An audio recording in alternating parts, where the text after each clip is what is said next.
illustré par ce diagramme. Maintenant, il faut faire la question numéro 2. Là.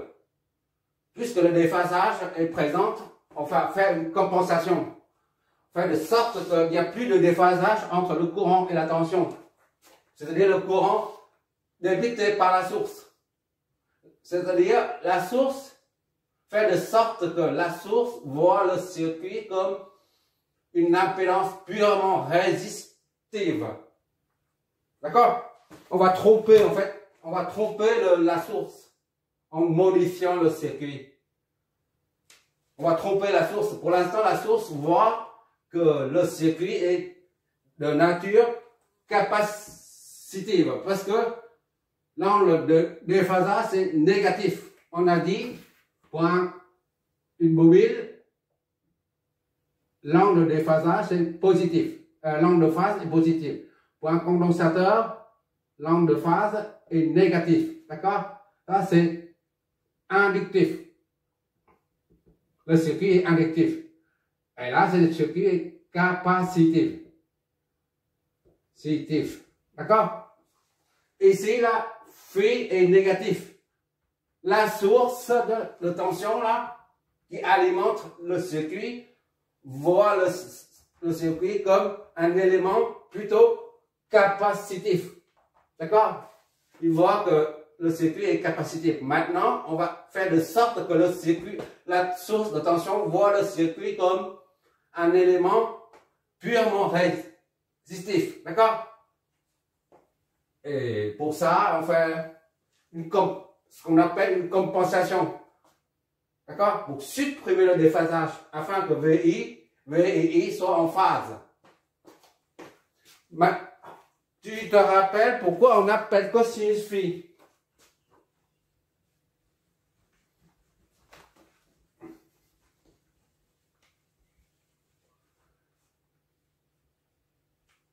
La puissance moyenne est égale à VF fois IF, d'accord?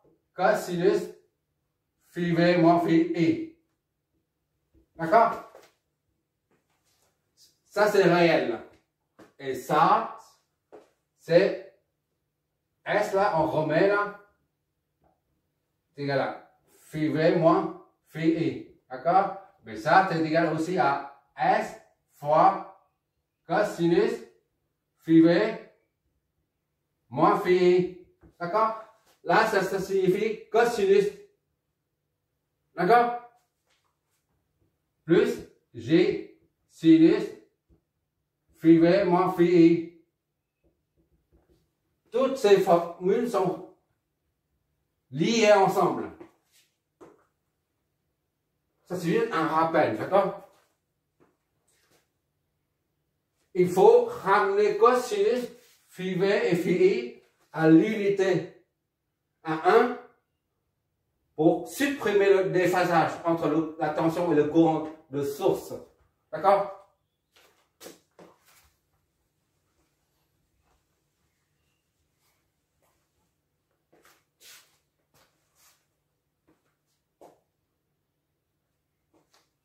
Bon, on y va. Dans l'exo numéro 13, la vidéo 1.1 que j'ai cité tout à l'heure, on a trouvé l'impédance totale du circuit où le phi est positif. C'est-à-dire le circuit était inductif. C'est la raison pour laquelle, pour compenser le circuit inductif, on a utilisé un condensateur. On a câblé un condensateur aux bornes de l'impédance totale. D'accord?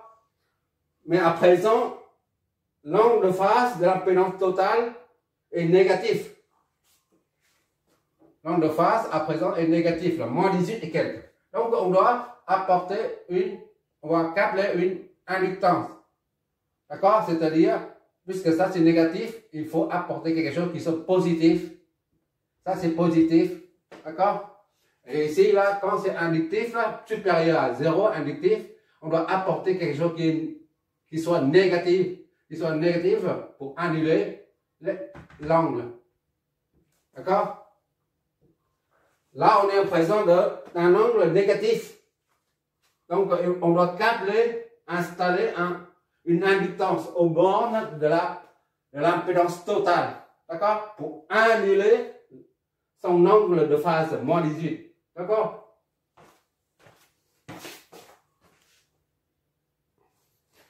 Pour ça, je vais redessiner juste le circuit là, ici, là. On remet le circuit, c'est ici, c'est l'impédance totale. Z somme qui est égal à, c'est quoi déjà ça? D'accord? 4 moins 4J, non, moins 4 CAJ est égal à 4 10 sur 3 moins 18, 4, 3 et 49 degrés. D'accord? Ça, c'est A. Ça, c'est 0. D'accord? Tout ça est remplacé par Z. C'est l'impédance totale du circuit. Maintenant, on va câbler une inductance. Comme on a dit, parce que c'est capacitif, l'angle est négatif, donc le circuit est plutôt capacitif. Il faut ajouter une bobine inductance L ici. Pour annuler cet angle-là. D'accord? C'est ce qu'on doit chercher là, L. L, c'est combien en ré il faut trouver L. Et pour ça c'est Z qu'on doit trouver. D'accord? Ça, c'est l'impédance qui permet d'annuler le déphasage entre V et I pour ramener le facteur, le cosinus phi à 1. D'accord? Maintenant, on va voir ce que ça donne. Z représente l'impédance totale de cette combinaison en parallèle. Z est égal à ZL, d'accord? Fois, oui, parallèle avec Z somme.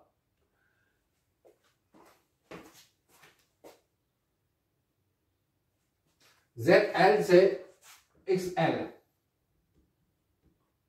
Parallèle à Z somme. XL, c'est J oméga L. D'accord? Le produit sur somme, déjà, je note. XL fois Z somme, produit sur somme. Voilà. J oméga L. D'accord? Fois Z somme c'est ça.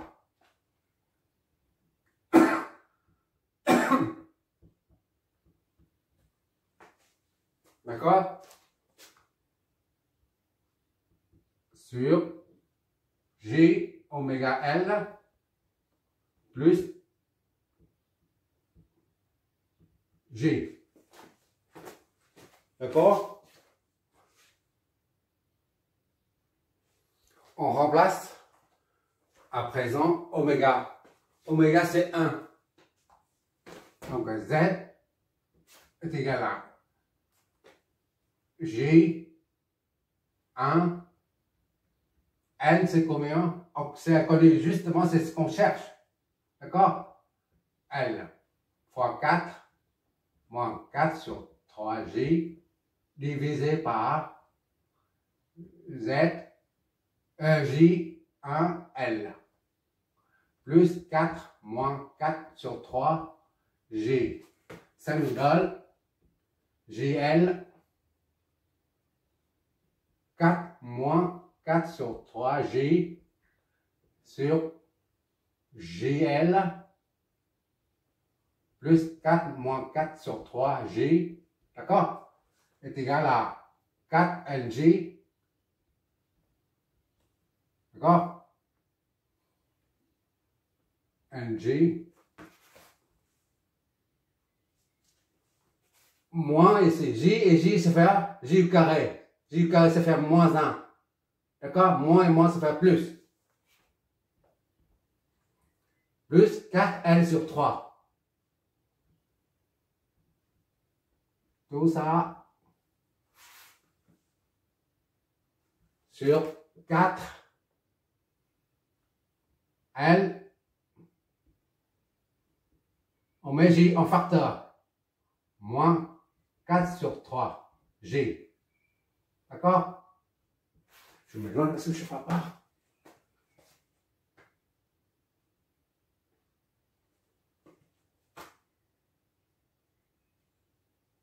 Je ne fais pas de bêtises. Ok. On remet les choses en ordre. C'est pas grave. C'est bon. Et maintenant, puisqu'il y a le J au dénominateur, ça nous empêche d'aller plus loin. Donc, on va faire de sorte qu'il n'y ait plus de nombre imaginaire. On va disparaître ça en multipliant par tout ça par son conjugué. Parce que ça, c'est un nombre complexe où A représente 4 et B représente N-4 sur 3. Et J, voilà. On multiplié par A moins BJ. D'accord? Multiplié par son conjugué pour faire disparaître le nombre imaginaire au dénominateur. Ce qui donne Z 4L sur 3 plus 4LJ, d'accord? Fois le nom conjugué de ça, c'est 4 moins L moins 4 sur 3 G. D'accord? Tout ça divisé par ça. Ça au carré plus ça au carré. 4 au carré plus au carré. Voilà, il n'y a plus de nombre imaginaire.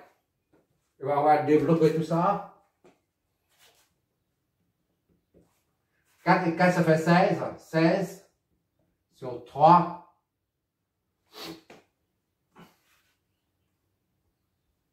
Déjà, on développe l'autre. Regarde ça comme ça. 4L sur 3. 4L sur 3 plus 4LG fois 4 moins LG, d'accord, plus 4 sur 3, là c'est moins LG, plus 4 sur 3G, voilà. Tout ça sur 16, plus L moins 4 sur 3 au carré.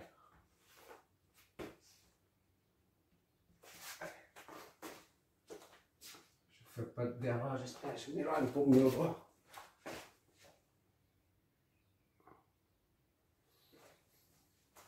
Pour ne pas traîner partout, ce dénominateur, on va appeler ça A, et ça sur B. Alors, numérateur, dénominateur. D'accord? Le numérateur, Z est égal à 4 fois tout ça. Ça, c'est 4, 16. 16 N sur 3. D'accord? Voilà, je m'éloigne. Plus moi, ça fait moins 4L au carré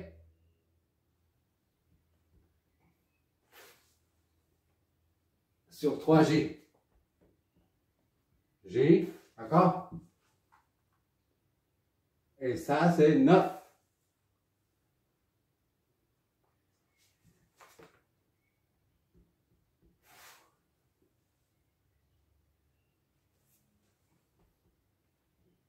G.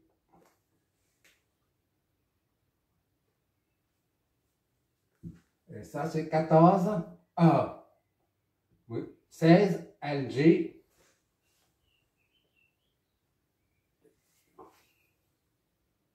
16 NG, je m'éloigne pour mieux voir. Hein. 4 L au K. J et J, ça fait moins 1. Moins 1 et moins, ça fait plus. D'accord? Voilà. L au carré. Et ça, c'est ça, hein, 4 L au carré, J moins 1, moins 1, moins 1, plus. Ok. 4 fois ça, J et J, ça va J carré, moins 1. Moins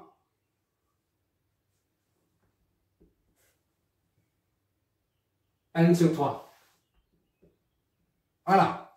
C'est un numérateur, d'accord? Sur. Tout ça sur D. Divisé par D. Voilà. On réunit tout ça pour trouver la valeur de L. Ça donne. Ça simplifie avec ça. D'accord?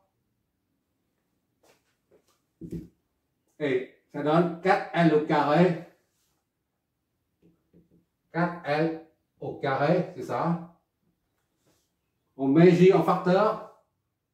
Ça nous donne 16L.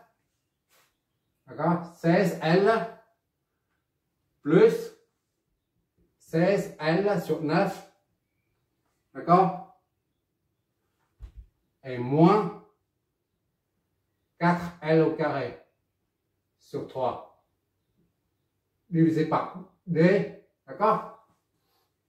Divisé par. Allez, maintenant on remet.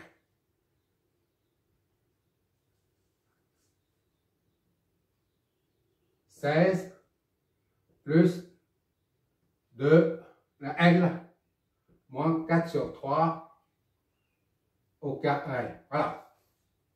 Ça, il manque un J. Ah, j'ai oublié.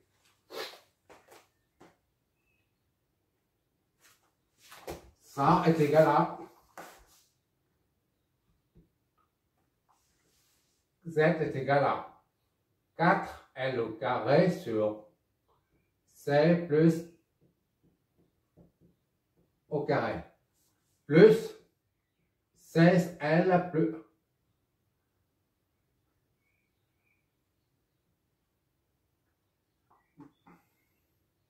16 et ça. Ça donne combien ça, la calculatrice? Virgule 160 sur 9, ok?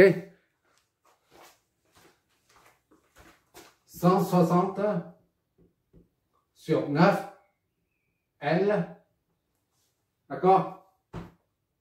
160 sur 9, L, moins 4L au carré sur 3, G, sur 16 plus L moins 4 tiers au carré. Ah, voilà. Comme dans l'exemple numéro 13, vidéo 1.1, on a annulé cette expression pour que l'impédance totale soit purement résistive. Il ne faut pas qu'il y ait la partie imaginaire. D'accord? Il n'y a que la partie réelle. Donc, il faut annuler ça. Il ne faut pas que ça devienne nul. Et pour ça, Z purement résistif. Résistif. C seulement C. La partie imaginaire. Imaginaire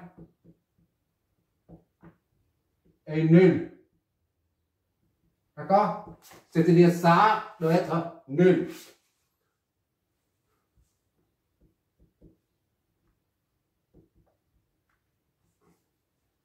Cent sur 9, L,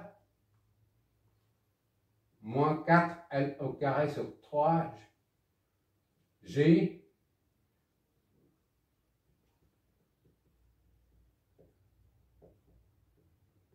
G, que tu mets là ici ou là, c'est la même chose, d'accord? Tu vois toujours, j'espère? Ok. Heureusement, j'ai la lumière. Ça est égal à 0. Le dénominateur ne peut pas être nul, sinon la division par 0 ne rime à rien du tout, ça n'a pas de sens. Donc, obligatoirement, il n'y a que la partie numérateur qui doit être nulle. Ça égale à 0 implique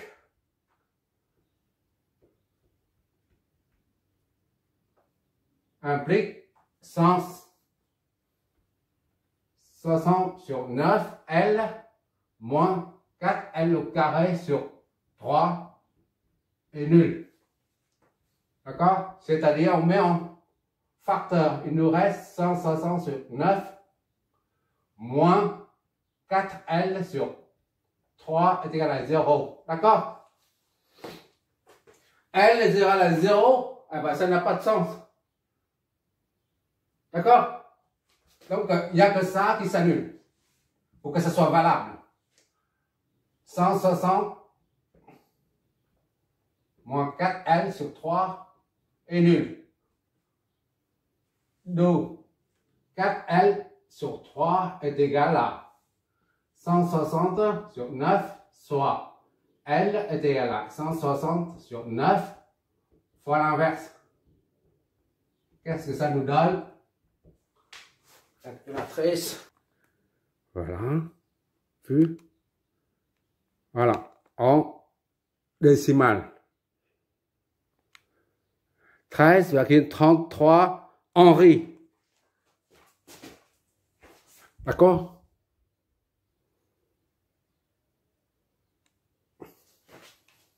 L égale à 13,33 Henri. Voilà. Il faut installer une bobine d'inductance N dont la valeur est de 13,33 Henri aux bornes de l'ensemble du circuit, c'est-à-dire à ce niveau-là. Il faut installer ici, là.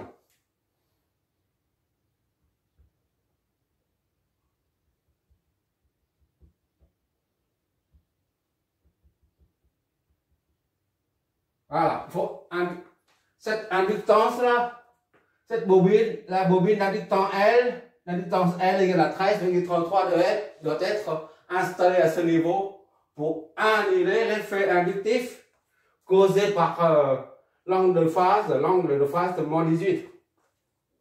Afin que la source voit le circuit comme un élément purement résistif. D'accord?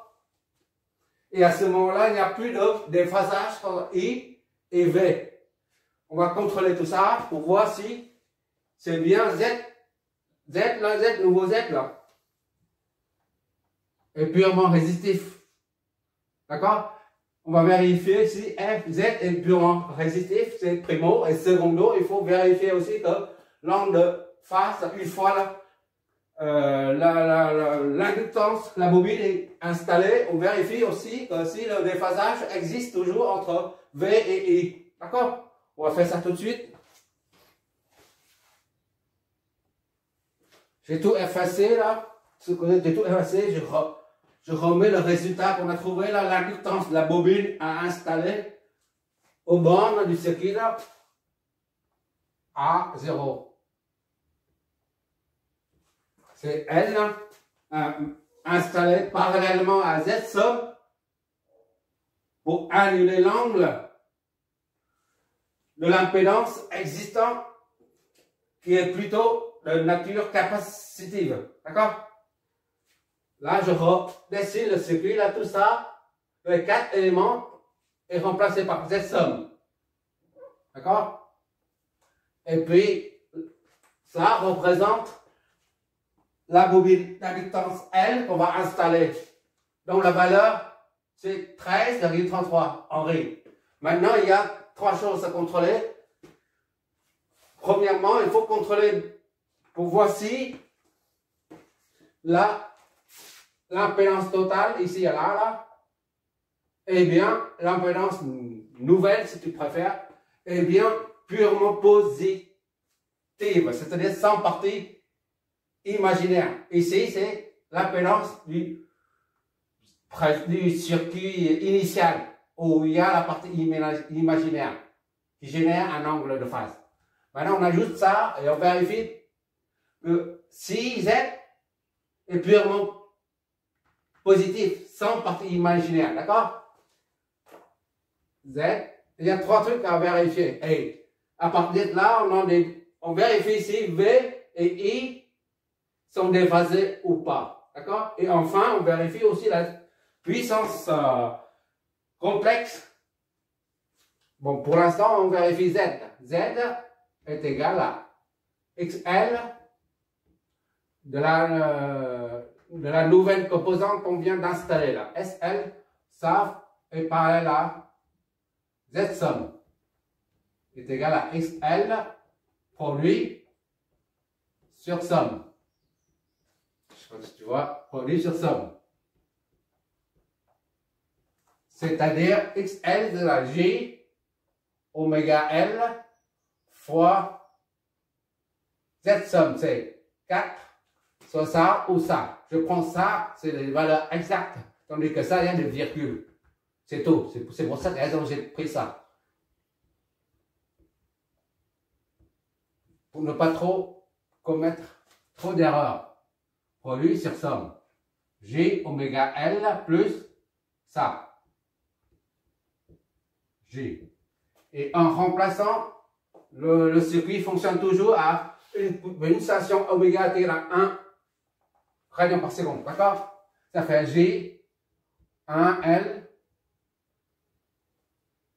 fois 4 moins 4 tiers J sur J1 et...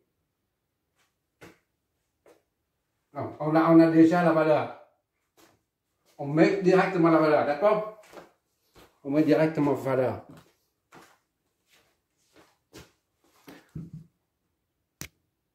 Tout à l'heure, on a trouvé des virgules.